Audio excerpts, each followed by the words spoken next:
ओम नमः शिवाय, हर हर महादेव। अगर आपके जीवन में धन की, संपदा की, करियर में हमेशा उतार चढ़ाव हो रहा है, कोई भी ढंग से करियर का रास्ता नहीं मिल पा रहा है, या फिर आपके प्रेम से संबंधित कुछ समस्याएं हैं, घर में बीमारी, रोग बहुत ज्यादा है, अगर आप इन सभी समस्याओं से जूझ रहे हैं तो ऐसे में ये वीडियो आपके लिए है। पूज्य गुरुजी की कथा से सुनकर के आपको बहुत अच्छे से बताऊंगा। आपको कुछ उपाय करने होंगे। पहला उपाय होगा ओम से करना होगा, दूसरा उपाय आपको केसर से, तीसरा उपाय आपको रंगोली बना करके करना होगा, और चौथा उपाय आपको गंगा जल से आपको करना है। खत्म हो जाएंगी। तो सबसे पहले बात करते हैं ओम के उपाय की का आपको ओम से कैसे उपाय करना है। ध्यान दीजिएगा, पहला उपाय कौन व्यक्ति कर सकते हैं?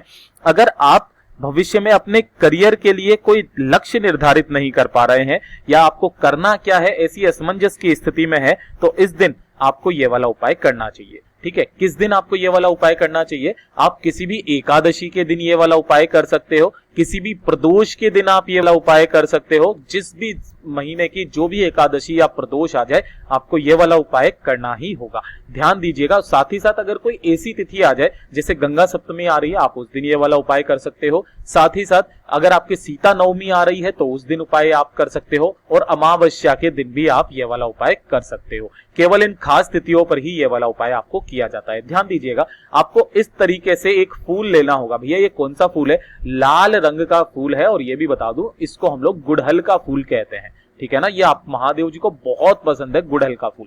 आपको मात्र एक गुड़हल का फूल चाहिए, और साथ ही साथ आपको चाहिए एक तांबे का लोटा। ठीक है, इस तांबे के लोटे में कुछ भी नहीं डालना है, सिर्फ आपको अपने घर का शुद्ध जल भर लेना है, और जो आपने एक फूल लिया है उस फूल को भी आपको इसी में डाल देना है, और चले जाना है महादेव जी के मंदिर उन खास तिथियों पर। किस दिन? प्रदोष काल के वक्त जाना है। ये ध्यान दीजिएगा, सूर्यास्त के आधे घंटे पहले और आधे घंटे बाद का जो समय होता है प्रदोष काल कहलाता है।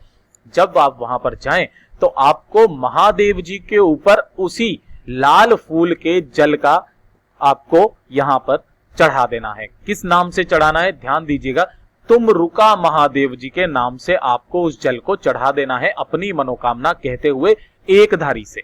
ठीक है ना, और इसे करने के पश्चात आपको वापस पीछे मुड़ के नहीं देखना है, अपने घर पर वापस आ जाना है। अब ध्यान से सुनिएगा, इस वाले उपाय को आपको महीने में कम से भी कम नहीं तो 4 बार करना होगा।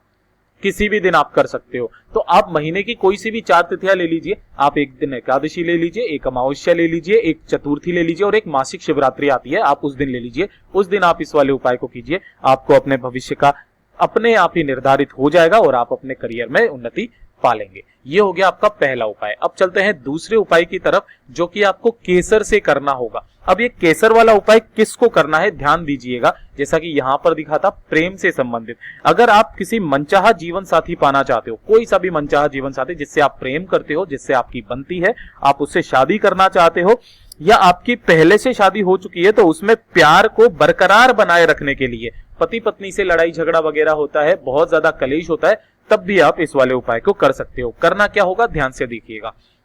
आपको इस तरीके से जो आंकड़े के फूल होते हैं ना, ये जो नीले गुलाबी रंग के फूल, आपको इस तरीके से केवल एक फूल ले लेना है, ये वाला। ठीक है, एक फूल ये आंकड़े का ले लिया, और साथ ही साथ आपको ये वाले सफेद पुष्प, कितने? 5 सफेद पुष्प आपको चाहिए। ध्यान दीजिएगा, केतकी के सफेद पुष्प मत ले लीजिएगा, वो भी सफेद होता है और बीच में से यहां पर कुछ पीला पीला सा होता है। ठीक है ना, केतकी का जो फूल है महादेव जी को नहीं चढ़ाया जाता है। अगर उसे आप चढ़ाते हैं तो 1000 गौ हत्या का आपको पाप लगता है। तो उसके अलावा आप कोई सा भी सफेद पुष्प ले सकते हो। कितने लेने हैं? 5 लेने हैं। ठीक है, और साथ ही साथ आपको ले लेना है थोड़ी सी केसर। ठीक, इन तीनों को आपको एक लोटे में डालना है, वो भी तांबे का लोटा होना चाहिए। ध्यान दीजिएगा, और इसी के अंदर आपको पूरा का पूरा भर लेना है अपने घर के शुद्ध जल से। सारी चीजें इसमें डाल करके शुद्ध जल से आपको भर लेना है, और चले जाना है महादेव जी के मंदिर शिवलिंग के पास में। ठीक है, जब आप शिवलिंग के पास में जाएंगे तो ध्यान दीजिएगा, करना क्या होगा आपको। जब आप वहां पर जाएंगे तो आपको उत्तर दिशा की तरफ मुंह करके खड़ा हो जाना है, और ये वाला जो स्थान होता है ना, माता अशोक सुंदरी का स्थान होता है। ठीक है ना, आपको इस जगह पर उस पूरे के पूरे जल को श्री शिवाय नमस्तुभ्यम का स्मरण करते हुए इस मैया अशोक सुंदरी के स्थान पर आपको चढ़ा देना है। बस 2 मिनट यहां पर बैठ करके अपना नाम और गोत्र बोल करके आपकी जो भी परेशानी है आप महादेव जी से कह दे कि फलाने आदमी से आप या फलानी लड़की से आप शादी करना चाहते हैं, तो आप जल्दी से करवा दीजिए। कोई भी समस्या आती है उसे आप हर लीजिए, और अगर आपके पति पत्नी के बीच में नहीं बनती है तो पत्नी अगर ये उपाय करती है तो पति का नाम और गोत्र बोल करके बोल दीजिए कि वो बहुत ज्यादा लड़ाई झगड़ा करते हैं, और लड़ाई झगड़े को खत्म करके आप उसे प्रेम में बदल दीजिए। देखिएगा आपके जीवन में हमेशा प्रेम भर देंगे। मेरे देवादिदेव महादेव इतने सीधे, इतने सरल स्वभाव के हैं। ये हो गया आपका दूसरा उपाय। करना कब है ये वाला उपाय? ये वाला उपाय आप किसी भी एकादशी के दिन या किसी भी प्रदोष के दिन आप ये वाला उपाय कर सकते हैं। बहुत ही खास तिथियां होती है, उन्हीं तिथियों पर आप ये वाला उपाय कर सकते हैं। लेकिन जब भी आप करें प्रदोष काल के वक्त ही करना है, सूर्यास्त के आधे घंटे पहले और आधे घंटे बाद का जो समय होता है। ठीक है, ये हो गया दूसरा उपाय। अब चलते हैं तीसरे उपाय की तरफ, जो कि है आपका रंगोली से आपको करना होगा। भैया रंगोली से उपाय करने के लिए आपको किस दिन उपाय ये करना है और किस लिए उपाय आपको ये करना है? अगर आप अपने बिजनेस की बढ़ोतरी चाहते हो, या फिर आपके घर में धन लक्ष्मी नहीं आ रही है, बिजनेस में घाटे में जा रहा है, बहुत ऐसी परेशानियां हो रही है, नौकरी में भी समस्याएं बहुत ज्यादा आ रही है, तब आप ये वाले उपाय कर सकते हो। और अगर आपको कोई नया काम स्टार्ट करना है तब भी आप ये वाला उपाय कर सकते हो। ठीक है, आपको करना क्या होगा, किसी भी शिव मंदिर के दिन शिव मंदिर के यहां पर जाना है। साथ में क्या लेकर के जाना है वो ध्यान दीजिएगा। आपको इस तरीके से एक रंगोली बनाने के लिए 5 रंग चाहिए होंगे। ठीक है ना, कोई से भी रंग आप ले लेना, लेकिन 5 ही रंगों की आपको एक रंगोली बनाने के लिए रंग चाहिए। ठीक है, और आपको जाना है महादेव जी के मंदिर, और मंदिर में जाकर के उन 5 रंगों की आपको रंगोली बनानी होगी। जब ये रंगोली पूरी बन जाए तब आपको करना क्या होगा, लास्ट में एक मिट्टी का दीपक लेना है। उसके अंदर आपको इसी तरीके की गोल बत्ती, लंबी बत्ती मत ले लेना, गोल बत्ती का दीपक, और इसके अंदर आपके होना चाहिए गौ माता का घी। तो गौ माता के घी का मिट्टी का गोल बत्ती का दीपक आपको इस रंगोली के बीचों बीच में आपको अपनी मनोकामना कहते हुए रख देना है। ठीक है, इतना आप कर देंगे। इतना करने के पश्चात आपकी जो भी मनोकामना होगी आपके निश्चित ही पूरी हो जाएगी। मेरे देव आदिदेव महादेव आपकी सारी समस्याओं को हर लेंगे। करना कब है ये वाला उपाय? ये वाला उपाय आपको सुबह के वक्त करना है। महादेव जी के मंदिर में जब भी आप जाएंगे आपको सुबह के वक्त करना है, नहा धो करके। और ध्यान दीजिएगा, इन वाले उपायों को भी आप किसी भी एकादशी, किसी भी प्रदोष, किसी भी पंचमी तिथि, किसी भी सप्तमी तिथि, या फिर आप नवमी तिथि, या फिर आप अमावस्या के दिन कर सकते हो। इतना अचूक उपाय है ये। ठीक है, तो आप ये वाला उपाय जरूर कीजिएगा, आपको इसमें सफलता जरूर मिलेगी। उसके बाद में आज के आखिरी उपाय पर चलते हैं, जो कि आपको गंगा जल से करना होगा। भैया गंगा जल से उपाय आपको कब करना है और किस लोगों को करना है? जिनको बहुत ज्यादा रोग है, कोई ना कोई समस्या बनी रहती है, सिर दर्द की, पाचन क्रिया की, या फिर आपका शरीर बीमार रहता है, घर में अगर कोई बीमार रहता है तो उनके लिए आप ये वाला उपाय कर सकते हो। सारी की सारी जो भी बीमारी होगी वो हमेशा के लिए खत्म हो जाएगी। देखिए, इस वाले उपाय को आप किसी भी दिन कर सकते हो, लेकिन जब भी आप करें प्रदोष काल के वक्त करें। ठीक है ना, किसी भी दिन आप कर सकते हो, इस उपाय को प्रदोष काल के वक्त करना है। आपको इस तरीके से तांबे का लोटा नहीं चाहिए, स्टील का लोटा चाहिए। कोई सा भी लोटा ले लेना, लेकिन तांबे का मत लेना, बस, है ना। कोई सा भी लोटा ले लेना, तांबे का मत लेना। चाहे पीतल का ले लो, स्टील का ले लो, कोई सा भी ले लो, तांबे का मत लेना। इस वाले उपाय में आपको एक लोटा ये चाहिए। इसके अंदर आपको थोड़ा सा गौ माता का कच्चा दूध डालना है। ठीक है ना, ये कच्चा दूध है किसका? गौ माता का। ये आपको थोड़ा सा इसी लोटे में डाल देना है, ज्यादा नहीं डालना है, थोड़ा सा।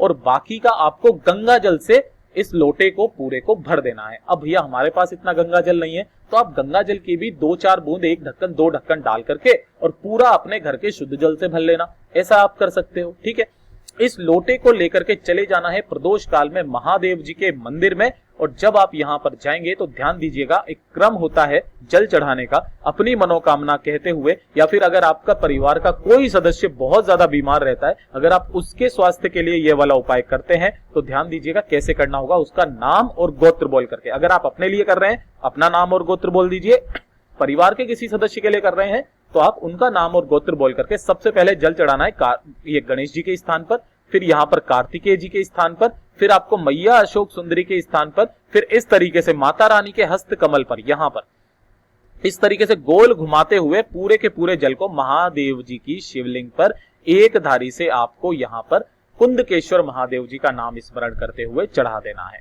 ठीक है, जब ये जल जराधारी से बहता बहता नीचे की तरफ आएगा, उसी पात्र में आपको थोड़ा सा जल इकट्ठा कर लेना है और जो भी बीमार व्यक्ति है उसे आपको ग्रहण करवा देना है। मात्र 3 बार आप ये वाला उपाय कीजिएगा, 3 दिन के अंदर अंदर उस व्यक्ति के स्वास्थ्य में अपने आप सुधार आने लगेगा। एक तो ये वाला उपाय हो गया, 3 बार आपको ये करना है। दूसरा उपाय, अगर आप एक नियम बना लें, देखिएगा एक और उपाय इसमें बता देता हूं, अगर आप एक नियम बना लें तो डेली जाकर के रोजाना आपको सुबह के वक्त महादेव जी के मंदिर में आपको दुर्वा का जल, भैया आपको जो तांबे का लोटा होता है ना, इस तांबे के लोटे में आपको अपने घर का शुद्ध जल लेना है और इसी के अंदर थोड़ी सी आपको दुर्वा डाल करके और आपको महादेव जी को समर्पित करना होगा डेली। आपको कभी जीवन में कोई भारी रोग नहीं होगा। ये हो गए गुरुजी के जो भी खास उपाय थे, मैंने आपको एक ही वीडियो में बताया। वीडियो अगर अच्छा लगा हो तो लाइक जरूर कीजिएगा, चैनल को सब्सक्राइब जरूर कीजिएगा।